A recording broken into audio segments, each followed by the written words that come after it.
छत पर लहसुन उगाना चाहते हैं, छोटे छोटे गमलों में, छोटे छोटे बास्केट में, और बड़ी बड़ी लहसुन की कलियां चाहते हैं, तो आज मैं जिस तरीके से आपको लहसुन ग्रो करने का तरीका बताऊं, जिस तरीके की खाद बताऊंगी, वो चीजें आप यूज करिएगा तो आपके भी लहसुन के जो पौधे हैं, लहसुन की जो जड़ें हैं, वो बहुत अच्छे से लहसुन की कलियां बना पाएंगे। हेलो फ्रेंड, मैं सविता ग्रीन गार्डन गुजरात से। किचन गार्डन में तरह तरह की सब्जियां सर्दियों में लगाई जाती हैं। उसमें से कुछ सब्जियां ऐसी रहती हैं जो कि लॉन्ग टाइम में तैयार होती हैं, जैसे कि ब्रोकली, पत्ता गोभी, फूल गोभी। जैसे आप यहाँ पर देख रहे हैं, फूल गोभी में हेड बनने लगा है, इस तरीके से फूल आने लगा है। तो ये सितंबर मंथ में मैंने इनको लगाया था। अभी आप देख सकते हैं नवम्बर का मिड चल रहा है और अब इनमें अच्छी तरीके से ये फूल बनने लगा है। तो ये कुछ ऐसी सब्जियां हैं जिनको आप अपने गार्डन में बहुत आसानी से लगा सकते हैं। लेकिन कुछ ऐसी सब्जियां हैं जो आपको कहीं से खरीदने की जरूरत नहीं है, वो आपके किचन से ही मिल जाती हैं। जैसे कि ये प्याज जो जर्मिनेट होने लगती है, जिसमें से फुटाव होने लगता है, उस प्याज को अगर आप जमीन में गाड़ देते हैं, मिट्टी के थोड़े से संपर्क में रखते हैं, मिट्टी भुरभुरी होनी चाहिए, तो इस तरीके से प्याज उसमें बनने लगती है। उसी तरीके से लहसुन भी होता है। लहसुन को भी बहुत आसानी से किचन गार्डन में यूज किया जा सकता है उगाने के लिए। उसके लिए आपको कहीं से बीज वगैरह लाने की जरूरत नहीं है। जो किचन में हम लहसुन यूज करते हैं, उसी से हम लहसुन को उगा सकते हैं। जो ये लहसुन की कलियां रहती हैं, इनको सेपरेट कर लेना है, एक एक कर लेना है, और उसके बाद में सॉइल मिक्स किस तरीके से बनाना है वो भी बताती हूँ। लहसुन के लिए जो आप सॉइल बनाएंगे वो भुरभुरी मिट्टी होनी चाहिए। लहसुन एक ऐसी फसल है जो इस तरीके से कलियां रहती हैं, ये कलियां जमीन के अंदर मिट्टी में डालनी पड़ती हैं, और थोड़ा सा इसका पार्ट ऊपर रहता है, इतना ही पार्ट ऊपर रहता है, सारा ही मिट्टी में चला जाता है। तो मिट्टी के संपर्क में रहने की वजह से इसको भुरभुरी मिट्टी चाहिए। भुरभुरी मिट्टी रहेगी तो लहसुन में फुटाव बहुत अच्छा होता है। आज मैं आपके साथ में ये लहसुन को लगाना बताऊंगी कि किस तरीके से इसको लगाना है। उसके बाद में ये जो लहसुन तैयार हो रखा है मेरा, ये धीमे धीमे से तैयार हो रहा है। इसके जो नीचे कंद बनेंगे, जो लहसुन की कलियां बनेंगी, वो किस तरीके से मोटी की जाए वो भी आज आपके साथ में मैं शेयर करूंगी। तो ये जो टब देख रहे हैं, ये बहुत गहरा टब नहीं है, ये एक फीते का भी गहरा टब नहीं है, मतलब कम इसकी हाइट है। तो जब भी लहसुन आप लगाते हैं, लहसुन प्याज, तो बहुत ज्यादा गहरा आपको कोई भी गमला वगैरह नहीं लेना है, क्योंकि ये एक कंद वर्गीय फसल रहती है। कंद जो रहते हैं ऊपर के साइड ही होते हैं, बहुत ज्यादा नीचे डीप में नहीं जाते हैं। तो इनके लिए जो मिट्टी बनानी है वो भुरभुरी मिट्टी बनानी है। जितनी मिट्टी उतनी सैंड और उतनी ही गोबर की खाद। अब मैं इसमें लगाने वाली हूँ। तो इसमें मैंने प्याज लगा कर रखा था, लेकिन प्याज बारिश ज्यादा हो गई, उसकी वजह से सारा प्याज जर्मिनेट नहीं हुआ, जो कि मैंने प्याज से ही प्याज को उगाया है। आप देख सकते हैं, ये जो प्याज जो जर्मिनेट हो जाते हैं, जिनमें फुटाव आ जाते हैं, उन्हीं से मैंने प्याज उगाया था। तो ये सारा नहीं उगा, तो अब इसमें जगह खाली है, तो इसमें हम लहसुन की बुआई करेंगे। तो लहसुन को आप नवंबर मंथ में लगा देंगे तो बहुत बेस्ट रहेगा। बाद में उतने अच्छे से सर्दियां ज्यादा हो जाती हैं तो लहसुन जो है फुटाव अच्छे से ले नहीं पाता है। मिट्टी आप देख रहे हैं, इस तरीके से भुरभुरी मिट्टी होनी चाहिए। तो जैसा मैंने बोला, जितनी मिट्टी उतनी खाद, उतनी ही आपको या तो लीफ कंपोस्ट लेना है या तो फिर आपको रेत लेना है। तो उससे जो है भुरभुरापन ज्यादा रहेगा और आपके जो लहसुन के कंद हैं वो बहुत अच्छे से बन पाएंगे। तो इस तरीके से मिट्टी को भुरभुरा कर लेना है आपको। और मिट्टी गीली है तो इसको 1-2 घंटे के लिए ऐसी हवा लगने के लिए छोड़ दीजिए, और जो भी घास फूस है उसको आपको निकाल लेना है। अब मिट्टी की गुड़ाई कर ली है, अब इसको हम बराबर कर देंगे। अब लहसुन जो है 2 तरीके से लगाया जाता है। एक मेड़ बनाकर लगाया जाता है, जिसमें इस तरीके से मेड़ बनाई जाती है और उन पर लहसुन लगाया जाता है। लेकिन हम टेरेस गार्डनिंग करते हैं, गमले में पौधे उगाते हैं और गमले में ही लहसुन लगाने वाले हैं। तो उसके लिए हमको करना क्या है कि हम ऐसे सेपरेट करके ही इसमें लहसुन को उगाएंगे। लेकिन जैसा मैंने बोला था कि जितनी मिट्टी उतनी खाद उतनी ही सैंड।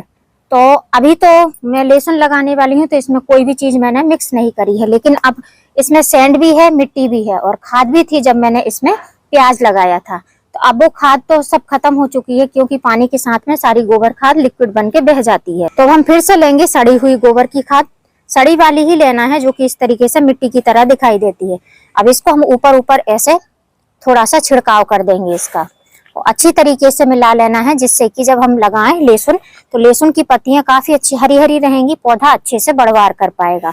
तो इस तरीके से हमको उसको ऐसे बिछा लेना है, और चाहो तो ऐसे भी मिक्स कर सकते हो, नीचे तक अच्छे से मिक्स हो जाएगा। अब आप देख सकते हैं मिट्टी को निकाल के मैंने मिट्टी और गोबर खाद दोनों को मिक्स करके अच्छे से इसको बिछा दिया है। अब इसमें हमको लहसुन लगाना है।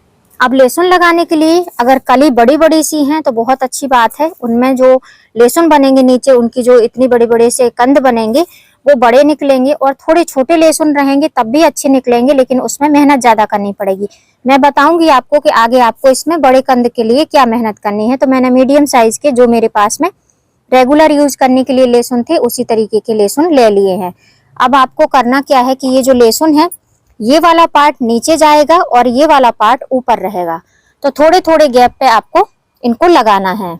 अब मैं जो लहसुन लगाऊंगी, जैसे एक मैंने यहाँ पर लगाया, थोड़ा सा इससे दूरी से लगाएंगे, जिससे कि जब ये बड़ा होगा तो इसको थोड़ा सा स्पेस मिलेगा। तो थोड़ी दूरी दूरी पे लगाएंगे। तो इस तरीके से लगाना है। लहसुन लगा दिया, उसके बाद में इसको ऐसे ढक दिया। अब इतना गैप हम लेंगे, फिर हम दूसरा लहसुन यहाँ पर लगाएंगे। इतने गैप पर हमको लगाना है, जिससे कि बाद में भी गुड़ाई वगैरह करने में दिक्कत नहीं आएगी। और यदि आप चाहते हैं कि ये जल्दी से फुटाव ले लें, तो आप उनको एक नाइट पहले भिगोने के लिए रख सकते हैं पानी में, और सुबह के टाइम में इनसे पानी निकाल दें तो ये जल्दी से अंकुरित हो जाती हैं। इनमें से जो यहाँ से फुटाव है, ये काफी जल्दी जल्दी से आने लगता है। तो इस तरीके से भी कर सकते हैं, लेकिन मैं यही तरीका अपना रही हूँ, तो यही आपको मैं दिखा रही हूँ। तो इस तरीके से पूरा लहसुन लगा लेती हूँ, फिर मैं आपको दिखाती हूँ। अब जितना मैंने लगाना था, इसमें जितना आ सकता था उतना मैंने लगा लिया। ये जो बचा हुआ है, ये भी मैं आगे लगाऊंगी। और भी जगह खाली पड़ी हुई है। वेजिटेबल गार्डनिंग करते हैं तो गमले में किसी भी वेजिटेबल के आजू बाजू इसको लगा देंगे तो पेस्ट अटैक बिल्कुल भी नहीं होते हैं। अब ये हमने लगा दिया है। उसके बाद में थोड़ा सा आप चाहो तो मिट्टी को ऊपर से कर सकते हो। मैं इसी तरीके से बस ऐसे ऐसे कर दे रही हूँ। ये करने के बाद में हमको इसमें पानी देना है। आपके पास में साबर है तो साबर से पानी दे सकते हैं। मैं हाथ से ही ऐसे ही छिड़काव कर दे रही हूँ।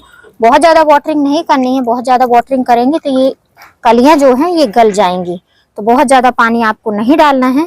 लहसुन लगाने के बाद पानी उतना ही डालना है कि मिट्टी में नमी रहनी चाहिए। बहुत ज्यादा चिपचिपी नहीं होनी चाहिए, नहीं तो ये जो हमने लहसुन की कलियां लगाई हैं सारी ही नीचे से सड़ जाएंगी, गल जाएंगी। अब 4 से 5 दिन में इनमें फुटाव होने लगेगा। जैसे जैसे फुटाव होगा, आपको बहुत ज्यादा पानी नहीं डालना है। पानी आपको लिमिटेड ही डालना है। ये बहुत अच्छे से ऊपर के साइड में बढ़ने लगेंगे। और जब आपकी लहसुन की कलियां बढ़कर इस तरीके से ग्रीन ग्रीन पत्तियों में कन्वर्ट हो जाएंगी, इस तरीके से हो जाएंगी, तब हमको इसमें क्या काम करने हैं वो आपको मैं दिखाती हूँ। अब यदि आप चाहते हैं कि ये जो कलियां हैं, ये कलियां बड़ी बड़ी सी बन पाए, इनमें बड़े बड़े से कंद बन पाए, तो उसके लिए आपको करना क्या है कि सबसे पहले आपको गुड़ाई करना है। आप 7-7, 10-10 दिन पर गुड़ाई करेंगे तो आपका जो लहसुन का नीचे से कंद बनेगा वो काफी अच्छा हेल्दी रहेगा, और ये जो ब्रांच है ये भी काफी अच्छे से बढ़ पाएगी। तो जब से मैंने ये लहसुन लगाया तब से मैंने एक बार ही इसकी गुड़ाई करी है, और फर्टिलाइजर तो अभी बिल्कुल भी नहीं दिया है। तो फर्टिलाइजर आज मैं आपके साथ में शेयर करूंगी। तो सबसे पहले हम इसकी गुड़ाई करेंगे। तो इसलिए कहा जाता है कि लहसुन लगाते हैं तो इतना आपको गैप रखना है, मतलब 2 फिंगर के बराबर आप गैप रखेंगे तो आपको इसकी डिगिंग करने में आसानी होगी। थोड़ा सा डिफिकल्ट टास्क है, लेकिन इसको अगर आप करेंगे, बहुत ज्यादा गहरे में नहीं करना है। थोड़ी थोड़ी आपको इसकी निराई गुड़ाई करनी है। जो घास फूस वगैरह निकली है उसकी आप निराई कर सकते हैं, और बाद में मिट्टी की थोड़ी सी गुड़ाई कर देंगे तो इसमें एयर सर्कुलेशन बना रहेगा और लहसुन बहुत अच्छे से बढ़ पार कर पाएंगे। तो अभी गुड़ाई करने में थोड़ा सा टाइम लगेगा, क्योंकि ध्यान देना पड़ेगा कि जिससे कि हमारे लहसुन के पौधे डैमेज ना हो पाए। तो पहले गुड़ाई कर लेती हूँ, निराई कर लेती हूँ जो घास फूस वगैरह निकली है, फिर मैं आपको दिखाती हूँ। और सबसे जरूरी बात, अगर जब भी आप इसकी गुड़ाई कर रहे हैं तो 1 दिन पहले पानी आपको नहीं देना है। मिट्टी इस तरीके से भुरभुरी होनी चाहिए तभी गुड़ाई करनी है। मिट्टी गीली रहे तो बिल्कुल भी गुड़ाई नहीं करनी है, नहीं तो जो ये लहसुन के पौधे हैं नीचे से जो जड़ अच्छे से फैला रहे हैं वो डैमेज हो जाएंगी, फिर आपका ये लहसुन पीला होकर खराब हो जाएगा। तो इस चीज का आपको ध्यान रखना है। चलो, लहसुन की मिट्टी की गुड़ाई कर ली है। अब फर्स्ट काम हमको गुड़ाई करना है, सेकंड काम हमको करना है, ये जो लहसुन की पत्तियां हैं इनकी हार्वेस्टिंग करनी है। इनकी जितनी ही आप हार्वेस्टिंग करेंगे, नीचे से ये जो स्टेम है और नीचे का जो कंद है वो उतना ही अच्छा स्ट्रॉन्ग बनेगा, क्योंकि अभी जो एनर्जी है वो इन पत्तियों को बढ़ाने में लग रही है। तो हमको इसकी हार्वेस्टिंग करनी है। तो पहले मैं पत्तियों को ऐसे कट करती जाऊंगी। ऐसे ही सारी पत्तियों को मैं कट कर लूंगी। और ये जो लहसुन की पत्तियां रहती हैं, ये हमारे जो लहसुन की कलियां रहती हैं उनसे ज्यादा स्ट्रॉन्ग स्मेल इसमें रहती है। तो इनका आप यूज कर सकते हैं चटनी वगैरह में और बघार वगैरह लगाने के लिए। तो इस तरीके से सारे को मैं कट कर लेती हूँ, फिर मैं आपको दिखाती हूँ। तो अभी आप देख सकते हैं लहसुन के पूरे पत्तों की मैंने कटिंग कर दी है और इतनी हार्वेस्टिंग करी है लहसुन की पत्तियों की। ये बहुत ही ज्यादा पौष्टिक रहती है और बहुत ही टेस्टी रहती है। अब हमको इसमें फर्टिलाइजर देना है। अब हमारे पौधे की यहीं पर कुछ दिन तक ग्रोथ रुकी रहेगी, उसके बाद में पौधा नीचे की साइड में अपनी सारी एनर्जी लगाएगा। तो उसके लिए हमको इसको कौन सा फर्टिलाइजर देना है, तो ये कंद वर्गीय फसल है कंद वर्गीय फसल में आपको फास्फोरस रिच फर्टिलाइजर देना चाहिए। फास्फोरस में अगर आप केमिकल दे रहे हैं तो केमिकल डीएपी का यूज कर सकते हैं, और ऑर्गेनिक देना चाहते हैं तो बोन मील यूज कर सकते हैं। लेकिन ये एक खाने वाली चीज है, मतलब इसको हम किचन में यूज करते हैं, तो मैं तो बोन मील का यूज नहीं करती हूँ। अगर आप अंडा वगैरह खाते हैं तो अंडा के छिलके, बोन मील, ये सब पाउडर फॉर्म बनाकर आप 2 चम्मच इसमें डाल सकते हैं। तो मैं लहसुन के कंद को बड़ा करने के लिए इस फर्टिलाइजर का यूज करूंगी और इसके साथ में एक और फर्टिलाइजर डालूंगी। ये भी एक ऑर्गेनिक फर्टिलाइजर है।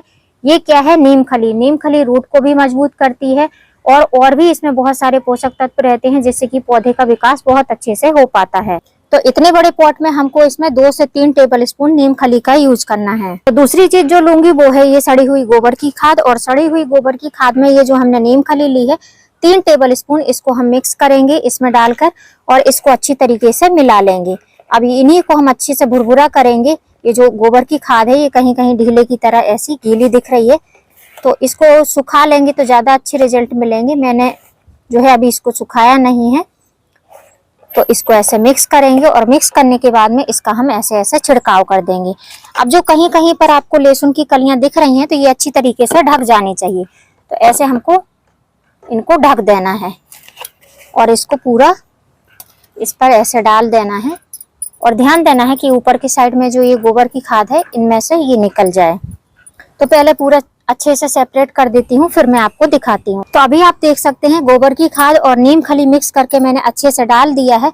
अब इसमें हमको वाटरिंग करनी है। अगर मिट्टी थोड़ी सी गीली है तो आप थोड़ी देर बाद वाटरिंग करिए। मैं अभी इसमें थोड़ी थोड़ी सी वाटरिंग कर दूंगी। और जितनी भी कंद वर्गीय फसल है या आप सर्दियों के टाइम में जब भी पानी देते हैं तो आपको धूप निकलने के बाद में ही पौधों में पानी देना है। धूप निकलने से पहले हमको इसमें पानी नहीं देना है। और इसमें अब अच्छी तरीके से वाटरिंग करना है जिससे कि पानी जो है नीचे तक पहुंच जाए, क्योंकि हमने जो खाद दी है वो खाद धीमे धीमे से जड़ों में पहुंचेगी और धीमे धीमे से पौधा अच्छे से ग्रोथ करेगा। और ग्रोथ के साथ साथ इसकी जो डंडियां हैं ये काफी अच्छे से मोटी हो पाएंगी। और खाद देने के बाद में गमला में लगाया है तो आपको उसको धूप में ही रखना है, छाया वाली जगह पर नहीं रखना है। अब नेक्स्ट खाद आपको तभी देनी है लगभग 1 महीने बाद, जब इनमें फिर से बड़ी ग्रोथ होने लगेगी। तो आप इनकी साइड से जितनी ही पत्तियां कट करेंगे उतना ही नीचे से कंद अच्छा बन पाएगा। तो यदि आप भी घर पर लहसुन उगाना चाहते हैं तो जैसे मैंने बताया है वैसे आप उगा सकते हैं। बालकनी गार्डनिंग करते हैं, टेरेस गार्डनिंग, सभी में आप अच्छे से लहसुन को ग्रो कर सकते हैं। और केमिकल फ्री अपने गार्डन से तुरंत तोड़कर अपने किचन में इसको यूज कर सकते हैं। जैसे जैसे इस वाले पौधे में ग्रोथ होगी, ये वाले पॉट में ग्रोथ होगी, और जब इसमें दूसरा फर्टिलाइजर डालूंगी तो वो भी आपके साथ में शेयर करूंगी। लहसुन के पौधे का हार्वेस्टिंग तक का पूरा वीडियो आपके साथ में शेयर करने वाली हूँ। तो उम्मीद करती हूँ वीडियो हेल्पफुल रहा होगा। वीडियो यदि अच्छा लगा हो तो आप भी इसी तरीके से लहसुन अपने घर पर उगा सकते हैं। फिर मिलूंगी किसी नई वीडियो में नए टॉपिक के साथ। तब तक के लिए हैप्पी गार्डनिंग।